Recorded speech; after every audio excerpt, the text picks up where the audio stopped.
If you're a fan of the Marvel Legends Build-A-Figures and you did not collect them all as they came out, you're probably wondering how much it would cost you to piece together a collection now.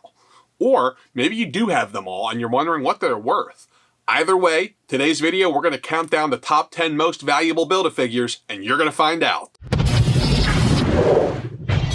What's up my friends? Welcome back to my channel. Welcome back to Nerdzoic. If you're new here, welcome my nerdy friend. My name is Matt and this is Nerdzoic. On this channel you'll find my patented blend of action figures, nostalgia, comic books, and just general nerdiness. If that's the kind of content you like to binge, then go ahead and hit subscribe and come back every week for a new video. Like I said at the top of the show, we're going to count down the top 10 most valuable Marvel Legend Build-A-Figures today. Right off the bat, I'm going to tell you that number 1 completely shocked me. It wasn't anywhere on my radar, but no, don't skip ahead. The suspense is well worth it. I used Action Figure 411 to get the values, but some of these actually didn't even have a value on Action Figure 411 because there weren't enough recent completed auctions. So in those cases, I had to play Super Sleuth, go back and look at all the completed auctions from this year. Eventually, I got a value for every single one. Let's do this. Coming in at number 10 is the ANNIHILUS Build-A-Figure. He was released in 2006 by Hasbro and took 6 figures to complete. I'm pretty sure this was actually the first Hasbro Build-A-Figure, which might contribute to why he's so valuable. First appearing in 1968 in the Fantastic Four Annual number 6, the supervillain ANNIHILUS is the ruler of the negative zone that he controls with the help of his cosmic control rod. ANNIHILUS's value? $120. Coming in at number 9 is Apocalypse. He was released in 2005 by Toy Biz and it took 6 figures to complete him. He was one of the first 3 Build-A-Figures made along with the Sentinel and Galactus. First appearing in X Factor number 5 in 1986, Apocalypse is a supervillain, one of the world's first mutants, and one of the most powerful beings in the entire Marvel Universe. He also managed to come in at number 4 in my top 10 best Build-A-Figure countdown as well. Link in the description. His average cost to acquire is $138. Coming in at number 8 is the Sandman, released in 2017 by Hasbro. This is not to be confused with the hot garbage that they released in 2007 as part of the Spider-Man 3 movie tie-in. First appearing in the Amazing Spider-Man number 4 back in 1963, the Sandman, aka Flint Marko, aka William Baker, is a shape-shifting villain and prominent member of Spider-Man's Rogue Gallery. To pick this guy up, it's going to cost you about $139. Coming in at number 7 is the RHINO, released in 2015 by Hasbro. It took 6 figures to put this guy together. We have back-to-back Spider-Man villains here with first the Sandman and now RHINO. RHINO first appeared in Amazing Spider-Man number 41 in 1966. He is a thug who has an artificial skin covering that gives him super strength. And if you want to pick him up, it's going to cost about $154. Coming in at number 6 is Galactus, released in 2005 by Toy Biz. This guy is the OG. That's right, he is the first Marvel Legends Build-A-Figure and it took 7 figures to put him together. First appearing in Fantastic Four number 48 in 1966, Galactus, aka the Devourer of Worlds, is a cosmic entity that consumes planets to sustain his life force. He also came in at number 1 on my best Build-A-Figure countdown.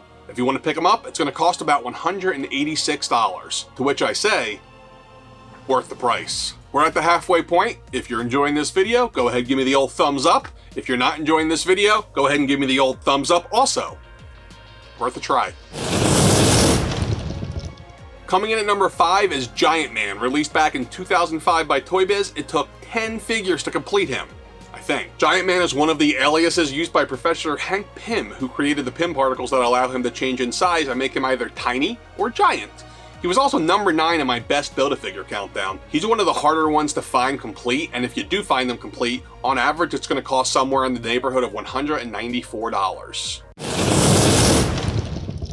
Coming in at number 4 is the Sentinel, released in 2005 by Toy Biz. This was one of the first 3 released, and it took 7 figures to complete them. Created by Trask Industries and first appearing in X-Men number 14, the Sentinel is a metal mutant hunting machine that actually has a HasLab figure that just got funded. I do wonder if this is going to go down in value now that we have the HasLab on its way. He came in at number 3 on my best Build-A-Figure countdown, which, how about that?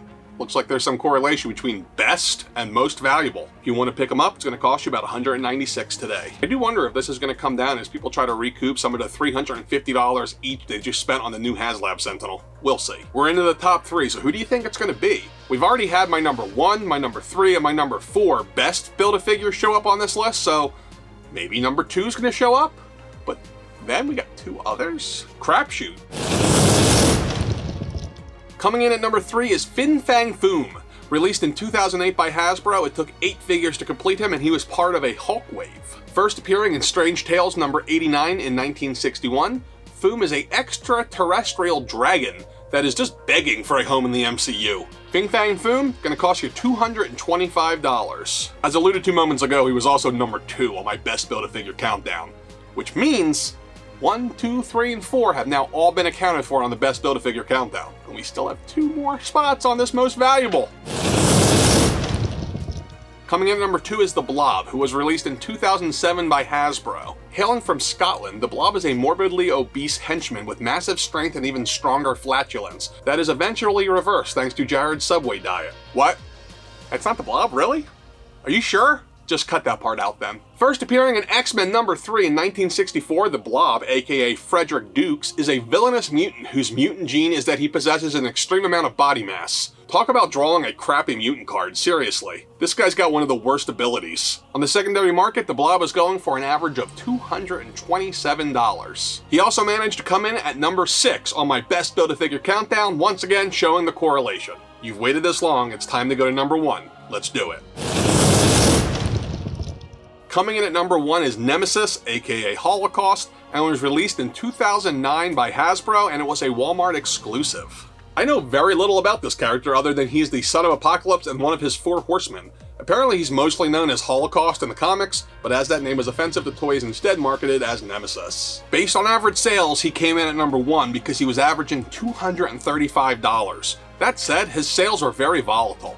In the last 60 days alone, there were multiple auctions where he sold in the $150 to $175 range, but there were also auctions where he sold in the $300 range, which all were complete. I don't understand why there's such a big variance.